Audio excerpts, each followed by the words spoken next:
بسم اللہ الرحمن الرحیم صلی اللہ علی النبی الامی وآلہ صلی اللہ تعالیٰ علیہ وسلم۔ سبق نمبر 3 فارسی قواعد و انشاء کا مفرد کے بارے میں بیان ہو چکا۔ اب یہاں سے مرکب کو بتا رہے ہیں۔ انہوں نے لفظ کی 2 قسمیں کی تھیں، مفرد اور مرکب۔ لفظ کی 2 قسمیں کی تھیں، لفظ مفرد، لفظ مرکب۔ تو اب مرکب کا بیان شروع ہو رہا ہے۔ یہاں سے مفرد کے بارے میں پیچھے گزر چکا۔ تو دیکھیے مرکب کس کو کہتے ہیں۔ مرکب یہ اس میں مرکب یہ اس میں مفعول ہے، رکب دیا ہوا مرکب اس میں مفعول ہے، رکب دیا ہوا، جس کا لغوی معنی ہے رکب دیا ہوا۔ اور اصطلاح میں دیکھیے تعریف مرکب کی کیا ہے۔ تو مرکب کی تعریف وہ ہے کہ مرکب وہ لفظ ہے جو 2 یا 2 سے زیادہ کلموں سے بنے، یعنی کہ جو تنہا ہو وہ مفرد، اور جو 2 یا 2 سے زیادہ کلموں سے بنے وہ مرکب ہے۔ تو وہی مرکب کی تعریف کر رہے ہیں۔ مرکب وہ موضوع لفظ ہے جو 2 یا 2 سے زیادہ کلموں سے مل کر بنے، جیسے خالد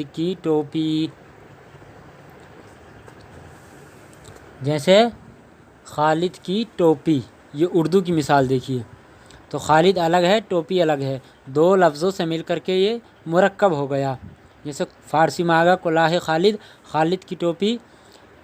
اسی طریقے سے دیکھیے آفتاب روشن است، آفتاب روشن ہے، یعنی کہ سورج روشن ہے۔ تو آفتاب الگ ہے اور روشنی یہ الگ ہے، روشن۔ تو یہ 2 جملوں سے مل کر کے مرکب ہو گیا، 2 لفظوں سے مل کر کے مرکب ہو گیا۔ جیسے ساجد خواند، ساجد نے پڑھا۔ تو ساجد الگ، خواند الگ، تو یہ 2 لفظوں سے مل کر کے مرکب ہو گیا۔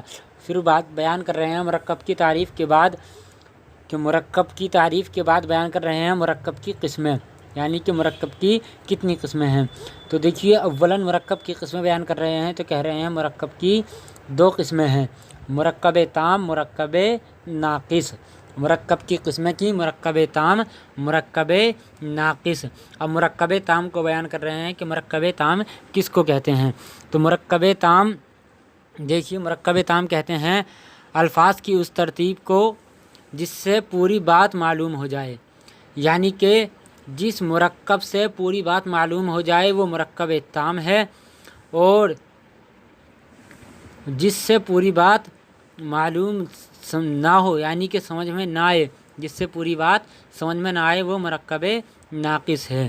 مرکب کی 2 قسمیں کی، مرکب تام، مرکب ناقص۔ مرکب تام جس سے پوری بات معلوم ہو جائے، سمجھ میں آ جائے، اور مرکب ناقص جس سے پوری بات سمجھ میں نہ آئے۔ دیکھیے تعریف مرکب تام کی۔ مرکب تام الفاظ کی اس ترتیب کو کہتے ہیں جس سے پوری بات معلوم ہو جائے، یعنی الفاظ کو ترتیب دیا، ترتیب دینے کے بعد میں جو الفاظ کو ترتیب دے کر مرکب ہو گیا، اب اس جملے سے پوری بات سمجھ میں آ رہی ہے تو وہ مرکب تام ہو گیا، جس سے پوری بات معلوم ہو جائے۔ اس کی تفصیل درس نمبر 7 میں آئے گی انشاءاللہ۔ اس کے بعد مرکب ناقص کی تعریف دیکھیے۔ مرکب ناقص اس مرکب کو کہتے ہیں کہ الفاظ کی ترتیب کے باوجود، یعنی کہ الفاظ کو ترتیب تو دیا ہو، الفاظ کو رکھا تو ہو، ترتیب تو دیا ہو، لیکن وہی کہہ رہے ہیں الفاظ کی ترتیب کے باوجود اس سے پوری بات سمجھ میں نہ آئے، یعنی کہ الفاظ کو ترتیب دے دیا ہو، الفاظ کو رکھ دیا گیا ہو، ملا دیا گیا ہو، لیکن اس طرح ملایا گیا ہو، اس طرح رکھا گیا ہو کہ اس سے پوری بات سمجھ میں نہ آئے۔ جیسے اسپ حامد، حامد کا گھوڑا، تو اس سے پوری بات سمجھ میں نہیں آ رہی، مطلب کیا، اسپ حامد کا گھوڑا کھڑا ہے، حامد کا گھوڑا بیٹھا ہے، کیا کہنا چاہ رہے ہیں، اس سے پوری بات سمجھ میں نہیں آ رہی، تو یہ مرکب ناقص ہو گیا۔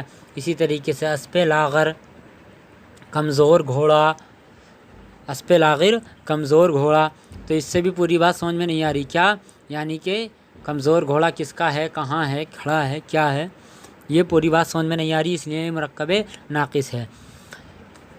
اور اس کو مرکب غیر مفید بھی کہتے ہیں۔ مرکب ناقص کا دوسرا نام مرکب غیر مفید ہے، یعنی کہ مرکب ناقص کو مرکب غیر مفید بھی کہتے ہیں۔ اس کے بعد دیکھیے مرکب ناقص کی تعریف۔